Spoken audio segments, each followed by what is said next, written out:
My name is Richard Greenwald. I'm an adjunct professor here at Columbia School of International Public Affairs. It was my pleasure to meet with you all today. There's so much in common between your priorities in Brazil and our priorities here in the United States.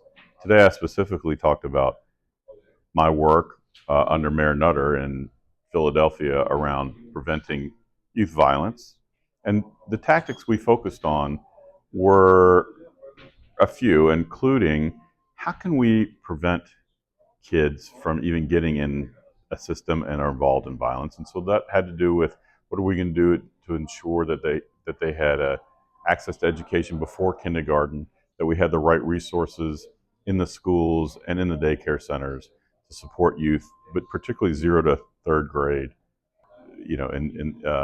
at that status in their life.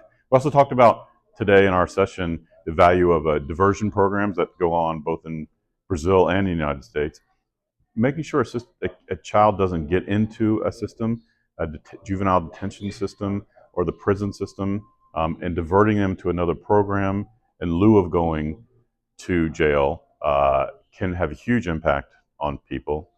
We also emphasized health, particularly mental health, and the impact trauma has on children. Understanding trauma, being a trauma-informed community or an agency that works with children has a huge impact on the outcomes of the youth that they serve. So we talked about behavioral health, trauma. We talked about really embedding things into community and listening to community and responding to community and working a plan alongside with people in communities where things are happening the most. And finally, one of our tactics was place-based. We went to the neighborhoods that needed us the most and piloted programs right there in the community with community supports, along with police, health, the courts, everybody working together to try to have one plan with common measures that we worked daily.